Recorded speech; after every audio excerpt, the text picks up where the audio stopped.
اعوذ باللہ من الشیطان الرجیم بسم اللہ الرحمن الرحیم الحمد للہ رب العالمین والصلاة والسلام علی اہل بیتہ الطیبین الطاہرین المعصومین الذین یذھب اللہ عنہم الرجس ویطہرہم تطہیرا۔ بسم اللہ الرحمن الرحیم۔ السلام علیکہ یا ابا عبداللہ الحسین، السلام علی الحسین وعلی علی ابن الحسین وعلی اولاد الحسین وعلی اصحاب الحسین۔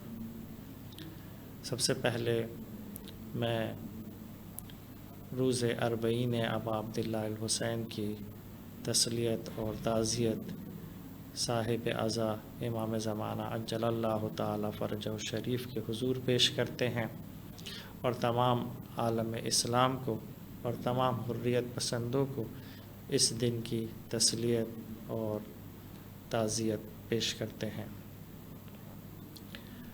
آج کل سب کو معلوم ہے، تمام دنیا کے میڈیا پر اور چینلز پر سب ایک ہی چیز دیکھنا چاہتے ہیں، وہ ہے مشیع کربلا، جو نجف سے لوگ چوک در چوک امام حسین کے روضے کی طرف بڑھ رہے ہیں اور عاشقانہ قدم بہ قدم بڑھا رہے ہیں۔ یہ کیا چیز ہے؟ یہ ہم دنیا کو سمجھانا چاہتے ہیں، دنیا کو بتانا چاہتے ہیں کہ یہ زیارت امام حسین کیا ہے، یہ ہمارے نزدیک اس کا فلسفہ کیا ہے۔ اس کو سمجھانے کے لیے ہم چلتے ہیں رسول خدا صلی اللہ علیہ وآلہ وسلم کی خدمت میں، کہ ایک دن پنجتن اطہار کی موجودگی میں آپ بیٹھے ہوئے تھے، اور آپ نے فرمایا کہ کیا عجب ہوگا وہ دن کہ جب تم میں سے کوئی زندہ نہیں ہوگا اور تمہارے مرکز ایک دوسرے کے فاصلے پر ہوں۔ تو اسی جب میں ظاہر سب سے ننھے امام حسین موجود تھے، اور امام حسین نے کہا کہ اے نانا، کیا ہم خود مریں گے یا ہمیں مارا جائے گا؟ تو رسول اللہ صلی اللہ علیہ وآلہ وسلم نے فرمایا کہ حسین، تجھے اور تیری اولاد کو بہت بہیمانہ طریقے سے، ظالمانہ طریقے سے قتل کیا جائے گا، اور تیرے بچوں کو ذبح کیا جائے گا۔ تو امام حسین نے پھر سوال کیا کہ یہ کون لوگ ہوں گے جو ہمیں قتل کریں گے؟ تو اللہ کے رسول نے فرمایا کہ یہ روئے زمین پر بدترین لوگ ہوں گے۔ یہ جو آج ہمیں نظر آتا ہے کہ یزید رحمۃ اللہ علیہ کہنے والے بھی پیدا ہو گئے ہیں اس روئے زمین پر، اور یہ وقت بھی عالم اسلام کو دیکھنا تھا، تو اس مذہب اور مکتب اسلام کے جو سب سے بڑی شخصیت رسول اللہ فرما رہے ہیں کہ یہ روئے زمین پر بدترین لوگ ہوں گے جو حسین تجھے اور تیری اولاد کو قتل کریں گے۔ تو پھر اگلا سوال پوچھتے ہیں امام حسین کہ کیا ہمارے قتل کے بعد کوئی ہماری زیارت کو آئے گا اے رسول اللہ؟ تو رسول اللہ نے فرمایا کہ ہاں، میری امت میں سے ایک گروہ میری خوشنودی کے لیے، میری رضا کے لیے، رسول اللہ کی رضا کے لیے تیری زیارت کریں گے، اور اس کے عوض میں کیا کروں گا؟ میں قیامت والے دن، اس حساب و کتاب والے دن جب بہت کڑا وقت ہوگا ہر شخص پر، تو انہیں میں مصیبتوں اور سختیوں سے نجات دلاؤں گا۔ تو ہم اپنے آپ کو اس گروہ میں سمجھتے ہیں کہ یہ گروہ جس کی بشارت رسول اللہ دے کر گئے تھے کہ ایک ایسا گروہ ہوگا جو تیری حسین، تیرے مرکز کی زیارت کے لیے آئے گا۔ تو یہ وہ گروہ ہے جو آج دنیا حیرت زدہ ہے کہ یہ کہاں سے یہ حسینی آ جاتے ہیں ہر سال، اور جو ہے اس زیارت کے لیے اپنا تن من دھن لگا دیتے ہیں۔ اسی طریقے سے ایک حدیث میں آیا ہے کہ رسول خدا صلی اللہ علیہ وآلہ وسلم سے حدیث ہے کہ قیامت والے دن کوئی شخص بھی ایسا نہیں ہوگا جو یہ تمنا نہ کرے کہ جب وہ زائرین امام حسین کا مقام دیکھیں گے تو تمنا کریں گے کاش ہم اس گروہ میں ہوتے ہیں۔ تو ہم خدا کا لاکھ لاکھ شکر ادا کرتے ہیں کہ اس نے ہمیں اس گروہ میں شامل کیا کہ جس میں قیامت والے دن جس کا رتبہ اور مقام اور منزلت اور فضیلت دیکھ کر ہر شخص تمنا کرے گا کہ کاش ہم اس گروہ میں شامل ہوتے۔ تو یہ فضیلت ہے، یہ وہ مرتبہ ہے کہ جو زائر امام حسین کا ہے۔ لیکن ہمیں پہلے یہ سمجھنا ہوگا کہ اصلاً زیارت کیا ہے اور حقیقی زیارت کیا ہے، صحیح معنوں میں زیارت کیا ہے۔ زیارت کے معنی ہیں پلٹنے کے، تمام دنیا کی تمام چیزوں سے روگردانی کر کر اس امام کی جانب متوجہ ہونے کو زیارت کہتے ہیں، اس امام کی۔ اس کا مطلب ہے کہ زیارت میں دو چیزیں ہیں، ایک ہے روگردانی یعنی منقطع ہونا تمام چیزوں سے۔ اگر ہم دنیاوی لذتوں اور دنیاوی شہوات سے اپنے آپ کو جدا نہ کیا تو چاہے آپ کربلا بھی پہنچ جائیں زیارت کا حق ادا نہیں ہوگا۔ اور دوسری چیز کیا ہے؟ اس ہستی کی جانب متوجہ ہونا، یعنی آپ کی روح بیدار ہو۔ اسی لیے کہا جاتا ہے ایک دفعہ جسم ہے جو زیارت کرتا ہے، لیکن اصل زیارت، حقیقی زیارت وہ ہوتی ہے کہ جب انسان کی روح اس ہستی کی جانب متوجہ ہوتی ہے، اور جب اس ہستی کی جانب متوجہ ہوتی ہے تو اس کی خوبیوں کی جانب متوجہ ہوتی ہے، اور جب اس خوبیوں کی جانب متوجہ ہوتی ہے تو اس کے اندر ایک تمنا پیدا ہوتی ہے، ایک محبت پیدا ہوتی ہے کہ میں ان خوبیوں کو اپناؤں گا، میں بھی ان جیسا بنوں گا۔ تو اس مسیر کی جانب، اس خوبیوں کی، ان فضائل کی مسیر کی جانب چلنے لگتا ہے، اور یہی ہدف خلقت انسان ہے، اس صراط مستقیم پر چلنے لگتا ہے، اپنے امام کی صفات کو دیکھ کر اس سے اپنے آپ کو مزین کرنے کی وہ کوشش کرتا ہے۔ بس زیارت کیا ہے؟ پلٹنا ہے۔ ہم جہاں اس وقت موجودہ حالت میں ہیں، یہاں سے پلٹ کر ہمیں پہنچنا ہے امام کے حضور، امام کی بارگاہ میں۔ اب یہ حضور جو ہے یہ بھی دو طرح کے ہیں۔ ایک دفعہ خوشا بحال ان لوگوں کے جو یہ وسائل پیدا کر سکتے ہیں، جن کو موقع ملتا ہے، جن کو امام نے بلایا اپنے در پر، اور وہ ان خوش نصیبوں میں سے ہیں کہ جو اس وقت کربلا میں موجود ہیں۔ لیکن ایک زیارت دور سے بھی زیارت ہوتی ہے، جہاں پر فضائل بیان کیے گئے ہیں، کربلا میں پہنچ کر امام حسین کی زیارت کے جو فضائل بیان ہوئے ہیں، یعنی حتیٰ یہاں تک کہا گیا ہے کہ اگر لوگوں کو اس کے ثواب کا، اس زیارت امام حسین کے ثواب کا اندازہ ہو جائے، معرفت ہو جائے، تو وہ اس کے شوق میں مر جائیں، ان کی روح پرواز کر جائے گی اس شوق و رغبت میں، اگر ان کو اس زیارت کی فضیلت کا پتہ چلے۔ لیکن ہم لوگ جو کہ سعادت پیدا نہیں کر سکے، ہمارا کیا وظیفہ ہے؟ کیا ہمیں بھی کوئی ثواب مل سکتا ہے؟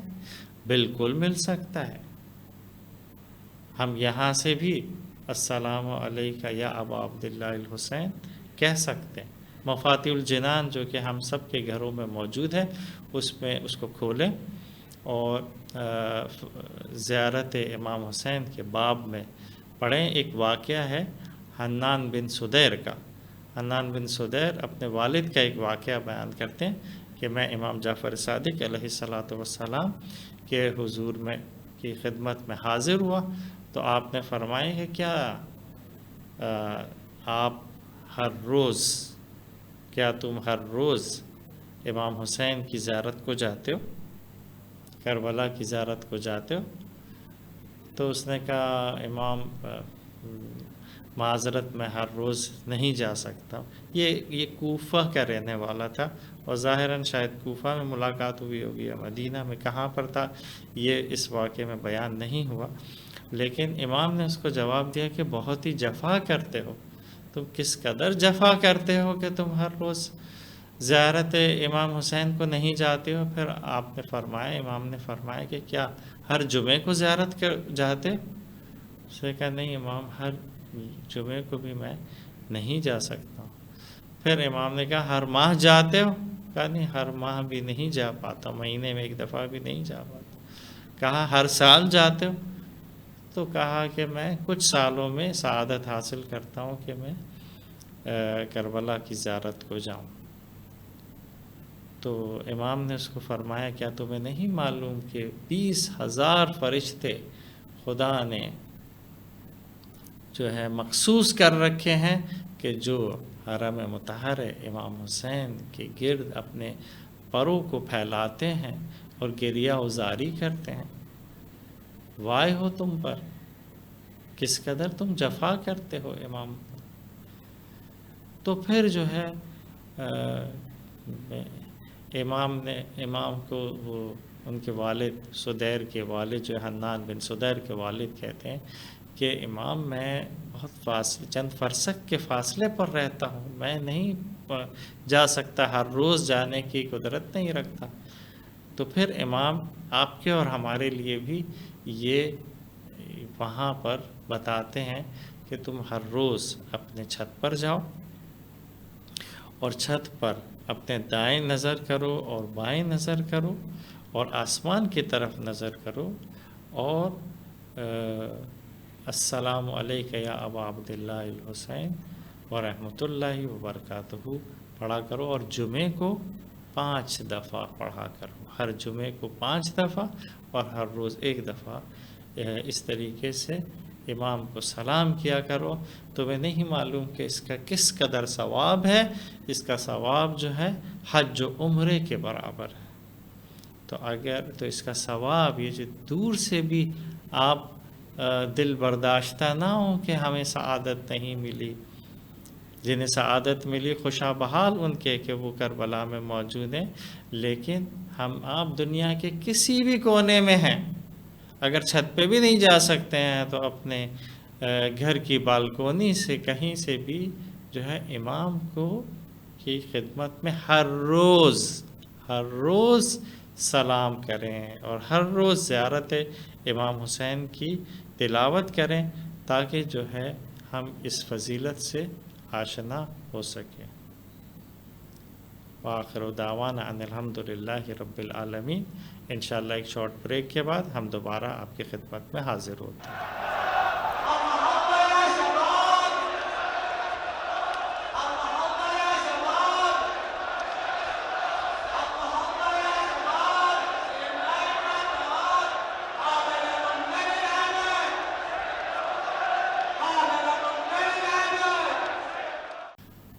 بسم اللہ الرحمن الرحیم۔ آج یہ اربعین حسینی کے موقع پر ضرورت ہے کہ ہم دنیا والوں کو پہچانوائیں یہ کربلا ہے کیا۔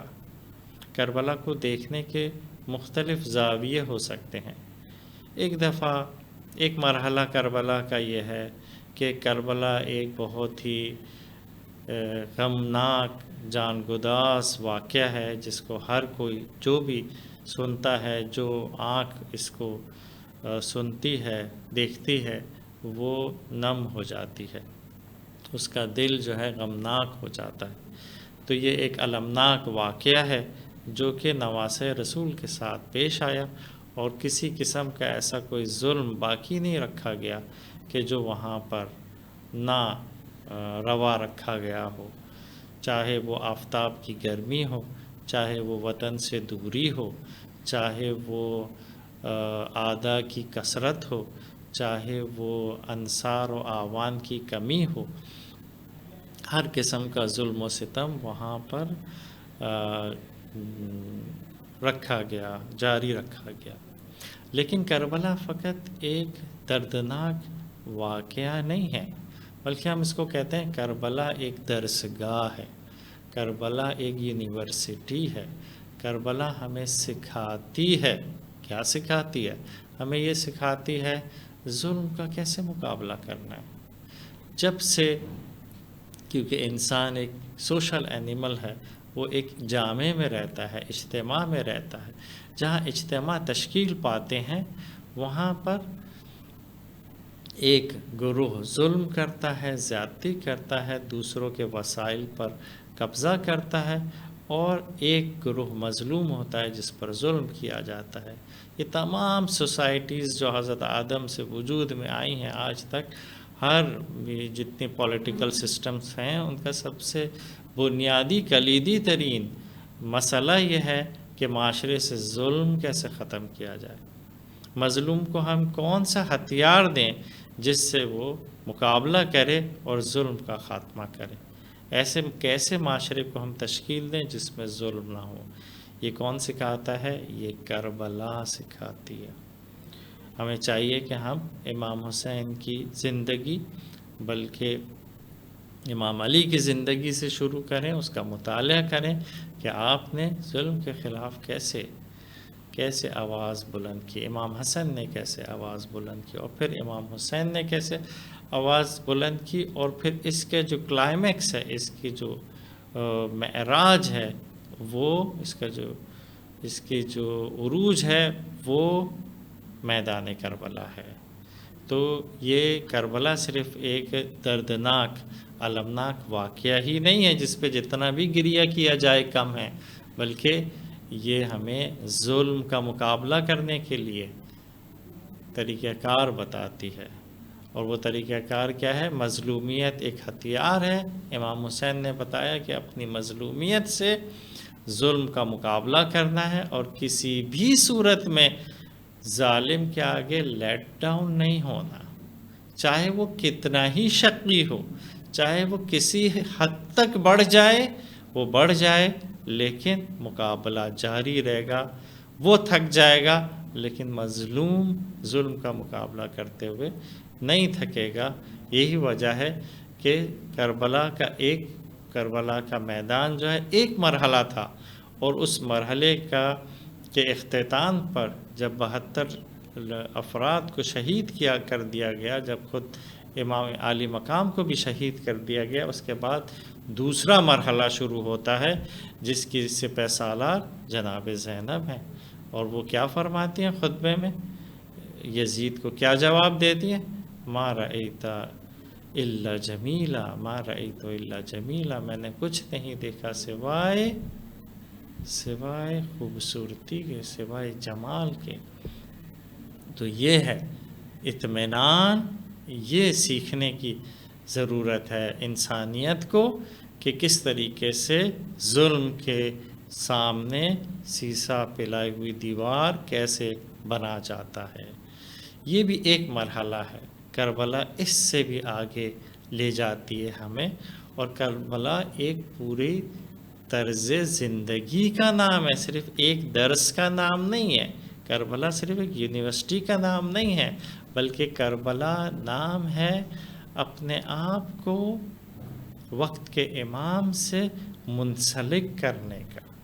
کربلا نام ہے، کربلا ہمیں یہ سکھاتی ہے کہ اپنی پوری زندگی، آپ کی زندگی کا ایک ایک لمحہ کربلائی ہونا چاہیے، امام کے مطابق ہونا چاہیے، امام کی رضا کے مطابق ہونا چاہیے، اور ان کے ساتھ سفر کرنا ہے۔ تو آج کے وقت کا حسین زندہ ہے۔ کربلا ہمیں آج کا 40 ہمیں یہ درس دے رہا ہے، ہمیں یہ بتا رہا ہے کہ ہمیں اپنی پوری زندگی کو بدلنا ہے، اور اپنی پوری زندگی کی ہر چیز، ہمارا سونا، اٹھنا، بیٹھنا، پڑھنا، لکھنا، ہر چیز امام وقت سے منسلک ہونی چاہیے، امام زمانہ سے مربوط ہونی چاہیے۔ کربلا کا تیسرا مرحلہ یہ ہے کہ اپنے آپ کو اپنے وقت کے امام کے آگے سرنڈر کر دو اور اپنی ہر چیز ان کے لیے مہیا کر دو، اپنی ہر ایبیلٹی، اپنی ہر شے کو ان کے آگے، ان کے قدموں میں رکھ دیا جائے اور ان کے لیے مہیا کر دیا جائے۔ یہ ہے کربلا۔ بس ڈیپینڈ کرتا ہے کہ ہم کربلا کو کس اینگل، کس زاویے سے نگاہ کرتے ہیں۔ دوسرا مطلب ہمیں یہ بھی دیکھنے کی ضرورت ہے کہ ٹھیک ہے، ہم یاد مناتے ہیں امام حسین کی، تذکرہ کرتے ہیں، ظالموں کے، یزیدیوں کے ظلم کا بیان کرتے ہیں، اور امام کی اور ان کے اعوان و انصار کی مظلومیت کا بیان کرتے ہیں، بیویوں کی مظلومیت کا بیان کرتے ہیں۔ تو اس میں کیا چیز دیکھنی چاہیے؟ اس میں ہمیں یہ دیکھنا ہے کہ یزیدی کیوں بنے اور حسینی کیوں بنے؟ اصحاب امام حسین میں کیا صفت تھی کہ وہ اصحاب امام حسین کے درجے تک پہنچے، اور یزیدیوں میں کیا بری صفات تھی، کیا رذائل تھے، کیا بری صفات تھی جس کی وجہ سے وہ امام کا ساتھ نہیں دے سکے؟ وہ گریہ کرتے تھے، وہ چاہتے تھے، کہا گیا کہ امام دل آپ کے ساتھ ہیں کوفے والوں کے، تلواریں یزید کے ساتھ۔ تو ہمیں یہ دیکھنا چاہیے کہ آج ہماری تلواریں کس کے ساتھ ہیں، آج ہم کس کے کیمپ میں کھڑے ہوئے ہیں؟ آج کے حسین کے کیمپ میں ہم کھڑے ہوئے ہیں یا ہم یزیدی کیمپ میں ہیں؟ یہ ہے آج کے 40 کا پیغام۔ امام نے کیا فرمایا آخری خطبوں میں، جو آخری جب معرکہ ہو رہا تھا، آپ کے تمام اصحاب اور اعوان جو ہے، آپ کے تمام خانوادے جو مردوں میں تھے، وہ سب سوائے امام سجاد کے وہ شہید ہو گئے۔ تو امام نے کیا فرمایا ان لوگوں سے، یزیدیوں سے کیا فرمایا کہ تمہاری شکم میں لقمہ حرام ہے، اس کی وجہ سے تمہیں ایک نواسے رسول کو شہید کرنے کے درپے ہو گئے ہو۔ تو آج ہمیں اپنی زندگیوں میں غور و خوض کرنا چاہیے، کہیں ہماری روزی رزق میں لقمہ حرام تو نہیں ہے۔ اگر لقمہ حرام ہے تو ہم آج کے حسین پر لبیک نہیں کہہ سکیں گے۔ دوسرا امام نے کیا فرمایا؟ امام نے کہا کہ تم اگر کسی دین اسلام پر عمل نہیں کرنا چاہتے، تمہارے پاس کوئی دین نہیں ہے، کم سے کم آزاد انسان بنو۔ اس کا مطلب کیا ہے؟ یعنی یزیدی غلامانہ سوچ کے حامل تھے، وہ ابن زیاد اور یزید کے خوف سے ان کے غلام بن چکے تھے، وہ دنیا کی محبت میں دنیا کے غلام بن چکے تھے، اور دنیا کی غلامی جو ہے وہ انسان کو یہاں تک پہنچا دیتی ہے کہ وہ یزیدی فوج میں چلا جاتا ہے۔ تو آج ہمیں دیکھنا چاہیے کہ ہم میں غلامانہ سوچ ہے یا ہم آزادانہ سوچ رکھتے ہیں۔ یہ جو بنیادی فرق ہے کہ پوری دنیا میں صرف اہل تشیع ہیں جو کسی صورت سرنڈر نہیں ہوتے۔ آج استکبار کے خلاف کون کھڑا ہوا ہے؟ آپ بتائیں، یمن میں کون کھڑا ہوا ہے؟ عراق میں کون کھڑا ہوا؟ دوسرے ملکوں میں کون کھڑا ہوا؟ شیعت کھڑی ہوئی۔ کیوں؟ کیونکہ شیعت کی گھٹی میں کسی کی غلامی کو قبول کرنا نہیں ہے سوائے خدا کے، سوائے امام کے۔ ہم امام کے آگے سرنڈر ہوتے ہیں، اپنی تمام چیزوں کو امام کے آگے سرنگو کرتے ہیں۔ پس کربلا کیا ہے؟ کربلا کی صفات، کربلائیوں کی صفات کیا ہیں؟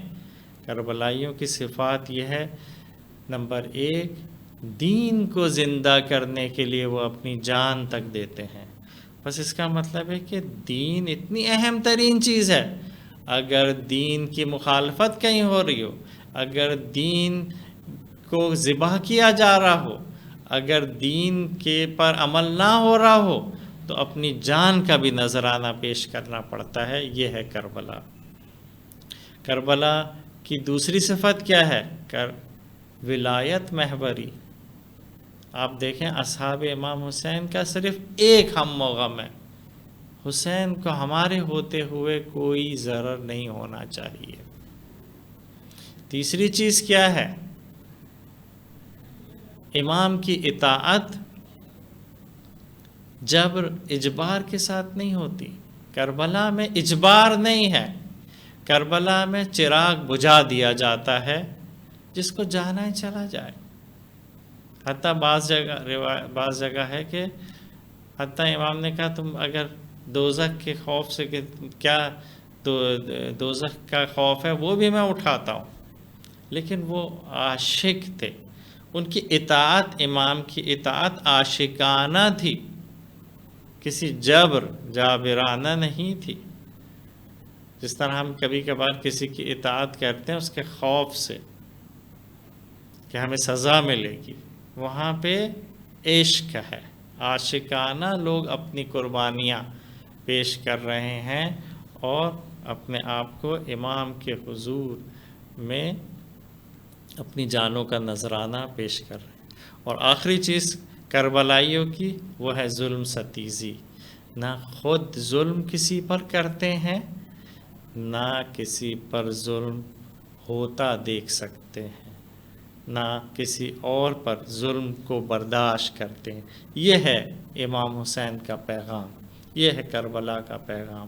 آج اربعین پر ہم دنیا کو ہمیں یہ میسج دینا چاہیے کہ نہ ہم کسی پر ظلم کرتے ہیں اور نہ کسی پر ظلم ہونے دیتے ہیں۔ اور یہی وجہ ہے کہ دنیا کی ظالم طاقتیں جو ہیں وہ اس نام کو اور اس ذکر کو ختم کرنا چاہتی ہیں۔ انشاءاللہ ایک بریک کے بعد آپ سے پھر دوبارہ سے گفتگو کا آغاز کریں گے۔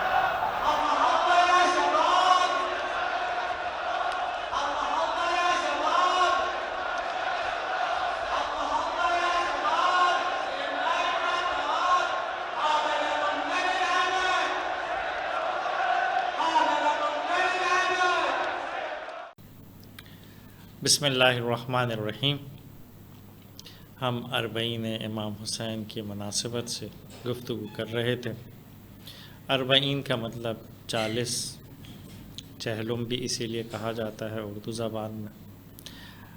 40 کا عدد اسلامی اصطلاح میں اور مکتب اسلام میں ایک خاص اہمیت کا حامل ہے، اور اس سے مراد تکامل لیا جاتا ہے۔ اس کو عدد تکامل کہا جاتا ہے، یعنی جب شے کسی ایک کمال تک پہنچتی ہے تو اس کو 40 سے تعبیر کیا جاتا ہے۔ یہی وجہ ہے کہ ہمارے پاس بہت متعدد روایات ہیں کہ کوئی ایک عمل اگر 40 دن تک کیا جائے تو اس میں ایک خاص اخلاص پیدا ہو جاتا ہے۔ 40 احادیث اگر یاد کی جائیں تو انسان پہ کچھ جو ہے وہ چیزیں اس کو حاصل ہوتی ہیں۔ اگر انسان جو ہے وہ 40 گھروں تک جو ہے وہ ہمسائے آپ کے شمار ہوتے ہیں، اور 40 کا عدد بہت جگہ پر استعمال ہوتا ہے، اور وہاں پر ایک مرحلہ، ایک تکامل، ایک کمال تک انسان اس 40 کے بعد پہنچتا ہے۔ ایج میں بھی، عمر میں بھی یہی دیکھا جاتا ہے کہ 40 پر روایات ہے کہ 40 سال کے بعد انسان جو ہے کمال تک پہنچتا ہے۔ تو اربعین کیوں منایا جاتا ہے؟ اربعین پر جو ہے ہم کہتے ہیں وہ قیام امام حسین، تحریک امام حسین، جو امام حسین نے مدینہ سے اپنا سفر شروع کیا تھا، وہ اپنے کمال تک پہنچتی ہے چہلم کو۔ چہلم کیا ہے؟ یعنی امام کی شہادت کو 40 دن گزر گئے ہیں، اور اس کی مناسبت کیا ہے، تاریخی پس منظر کیا ہے؟ ایک تاریخی پس منظر یہ ہے کہ پہلا زائر جو صحابی رسول حضرت جابر بن عبداللہ انصاری نے جو ہے وہ مدینے سے سفر کیا اور آپ یہاں پر آئے، کربلا آئے، آپ نے فرات میں جو ہے غسل کیا اور لباس زیب تن کیا، خوشبو لگائی، اور آپ جو ہے وہ قبر مطہر امام حسین کی زیارت پر گئے۔ تو اس زیارت سے بھی جو ہے وہ اربعین بہت ریلیٹڈ ہے کہ پہلا زائر جو ہے وہ چہلم والے دن جو ہے وہ امام کی قبر تک پہنچے، اور پھر وہ واقعات جو ہیں وہ خود مفاتیح الجنان میں بھی موجود ہیں کہ آپ بعض روایات کے مطابق آپ نابینا بھی تھے، آپ گریہ کرتے رہے، سلام کیا، آپ بے ہوش ہو گئے، اللہ اکبر کہہ کر آپ بے ہوش ہو گئے۔ جب ہوش میں آئے تو آپ نے جو ہے کہا کہ یہ کیسی دوستی ہے، دوست اپنے دوست کے سلام کا جواب تم نہیں دیتے ہو حسین۔ پھر آپ خود ہی اس کا جواب دیتے ہیں، ہاں حسین کیسے جواب دیتے، تم کیسے جواب دو گے کہ تمہارا تو سر ہی نہیں ہے، کیسے جواب دو گے۔ دوسری جو نسبت بیان کی جاتی ہے وہ یہی شہداء کے سروں سے ریلیٹڈ ہے کہ 40ویں دن جو ہے شہداء کے سروں کو لوٹایا گیا اور وہ قافلہ جو ہے وہ لوٹا، اور بعض لوگوں نے اس میں کہا ہے کہ یہ اس سال کا 61 ہجری کا چہلم نہیں تھا بلکہ اس کے بعد کا ہے، کیونکہ اتنا لمبا سفر جو ہے یہ اسیر نہیں کر سکتے، طے نہیں کر سکتے۔ یہ قافلہ اسرا کا اس محرم میں نہیں، اس سفر میں نہیں پہنچا بلکہ اگلے سال پہنچا۔ یہ دوسری مناسبت دی جاتی ہے، اور شہداء کے سروں سے بھی اس کو وہ کیا جاتا ہے کہ ہم نے یہ جو کہا کہ اربعین تکامل کا نام ہے، یعنی وہ فتح کہ جو مظلومیت کی فتح ہونی تھی وہ اپنے نقطۂ کمال پر چہلم والے دن پہنچی، جب کامیابی کے ساتھ ان اسرا نے اس کربلا کا دوسرا مرحلہ بھی کامیابی سے طے کیا، کوفہ اور شام سے اس کی ساری سختیوں کو برداشت کیا، اتنا برداشت کیا کہ امام سجاد سے جب پوچھا گیا کہ سب سے زیادہ سب سے سخت وقت آپ کے پاس پر کون سا گزرا، تو آپ نے فرمایا الشام الشام الشام، یعنی وہ بیویوں کی جو ہے کھلے سر درباروں میں حاضر ہونا، اور بی بی زینب جیسی شخصیت کو جو ہے وہ ہم کلام ہونا یزید جیسی اور ابن زیاد جیسی پست ہستیوں سے، تو یہ اس لیے جو ہے ایک تیسری مناسبت بھی کہی جاتی ہے کہ عاشور والے دن سے کہتے ہیں کہ آسمان سے خون برسنا شروع ہوا، یعنی کہا جاتا ہے کہ کھلی فضا میں اگر کسی کپڑے کو رکھا جاتا تھا تو وہ کچھ وقت کے بعد جو ہے سرخی مائل ہو جاتا تھا، یعنی آسمان سے خون برس رہا تھا، آسمان بھی گریہ کر رہا تھا، اتنی صفاقانہ یہ واقعہ ہوا تھا، اور اس کو کوفہ و شام میں بھی بیان کیا گیا۔ تو آج کے دن یعنی اربعین والے دن آسمان سے یہ خون برسنا بند ہوا، ختم ہوا، کیونکہ یہ جو ہے اپنے نقطۂ کمال اور نقطۂ عروج تک یہ تحریک پہنچی۔ اس دن جو سب سے اہم ترین کام آپ نے اور ہم سب نے کرنا ہے وہ ہے زیارت اربعین پڑھنا اور اس کو سمجھنا، مومن کی علامتوں، پہچان، مومن کو کن چیزوں سے پہچانتے ہیں، وہ 5 چیزیں بیان کی گئی ہیں، وہ بھی آپ مفاتیح میں کھول کر پڑھیں، اور اس میں سے ایک جو ہے وہ ہے زیارت اربعین کی تلاوت کرنا۔ تو زیارت اربعین ہم سب پڑھیں گے کل ضرور، اور جو ہے اربعین والے دن امام حسین کی زیارت کی تلاوت کریں گے تاکہ ہمارا نام بھی مومنوں میں شمار کیا جائے۔ اور صرف زیارت پڑھنا نہیں ہے، زیارت کو سمجھنا بھی ہے، اور اس کے مطالب کو بھی دیکھنا ہے، لہٰذا ترجمے کی جن کو عربی نہیں آتی انہیں ترجمے سے پڑھنا ہے کہ ہم کیا پڑھ رہے ہیں، اور اپنے آپ کو امام سے مربوط کرنا ہے۔ اسی طریقے سے جو لوگ جلوس میں شرکت کریں گے وہ بھی ایک طرح کی مشی ہے، وہ بھی ایک طرح کی واک ہے۔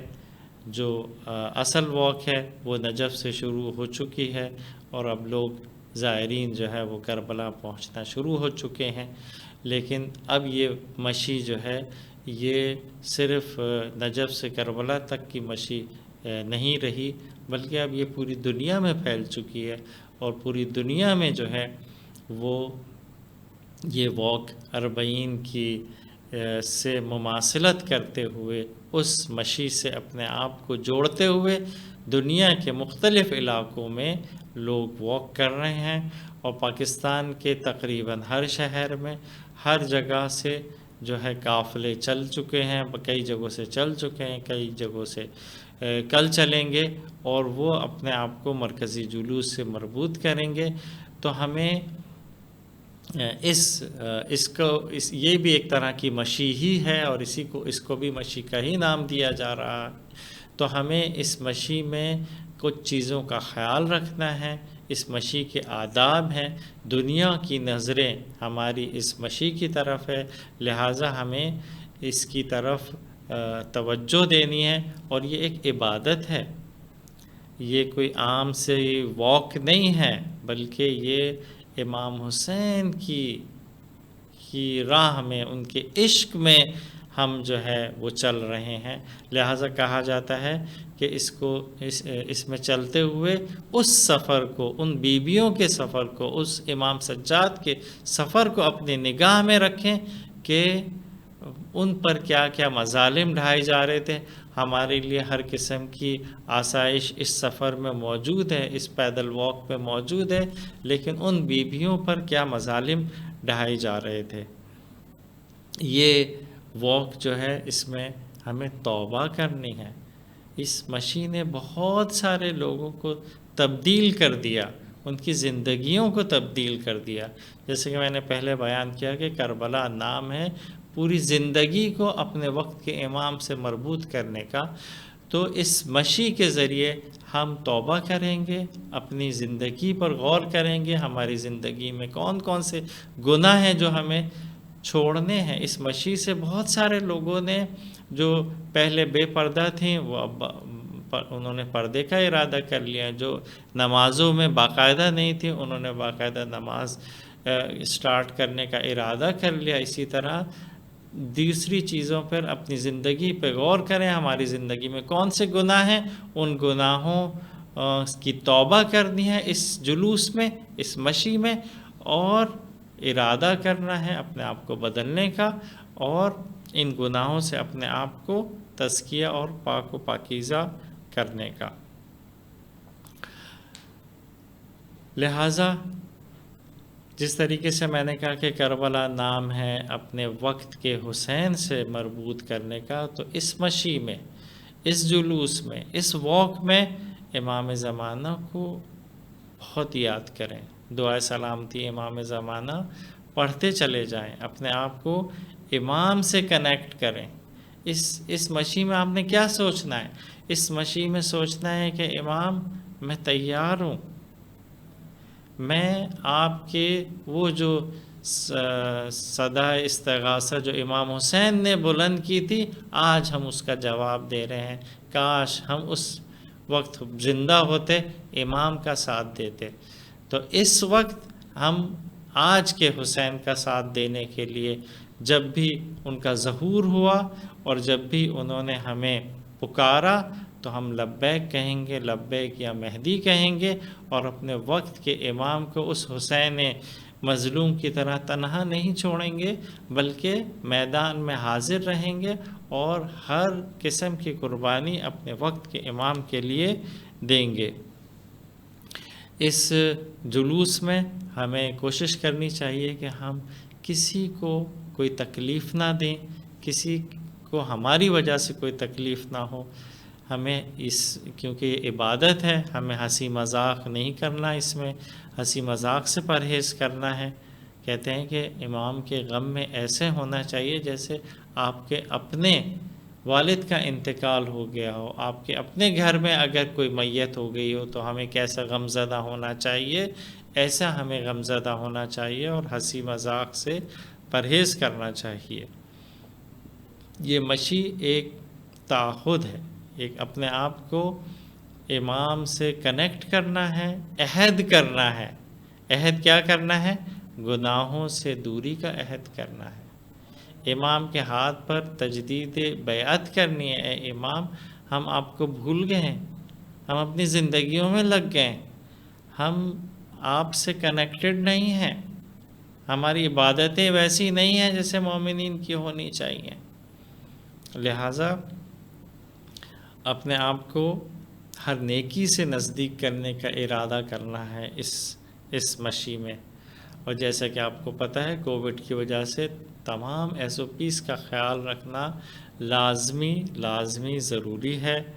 صفائی کا خیال رکھیں، جو بھی گاربیج، جو بھی کچرا روڈ پہ نہ گرائیں، ہم اس کو کسی جمع کرتے رہیں، بلکہ اگر کوئی اور بھی جو ہے صفائی کا خیال نہیں رکھ رہا ہے تو ہمیں اسے کہنا چاہیے کہ وہ کچرا اس طریقے سے نہ پھیلائے، بلکہ دنیا ہماری اس واک کی مثال دے کہ یہ کس طریقے سے جو ہے وہ جلوس نکالتے ہیں اور کس طریقے سے اپنے امام کا غم مناتے ہیں اور کسی کو کوئی تکلیف نہیں دیتے، کسی کو کوئی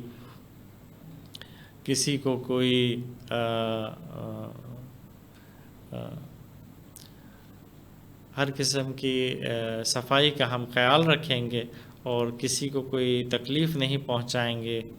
کربلا والوں کی یاد مناتے رہیں گے، امام سجاد اور بی بی زینب کے قافلوں کو یاد کرتے رہیں گے جب ہم اپنے قافلے میں چل رہے ہوں گے۔ اور صرف آخر میں بس میں ایک جملہ کہنا چاہوں گا کہ اس پوری مشی میں، اس پوری واک میں، اس جلوس میں صرف ایک نیت آپ کے ذہن میں ہونی چاہیے کہ ہم جناب سیدہ فاطمۃ الزہرا کو ان کے لال کا پرسہ دے دیں اور وہ ہم سے راضی اور خوشنود ہو جائیں۔ اب اس کے لیے ہم ان کے عزاداروں کی خدمت کریں، اس کے لیے ہم زحمت اٹھائیں، اس کے لیے ہم ہر قسم کی مشکلات اٹھائیں، فقط اس لیے کہ بی بی زہرا ہم سے راضی و خوشنود ہو جائیں۔ وآخر دعوانا ان الحمد للہ رب العالمین۔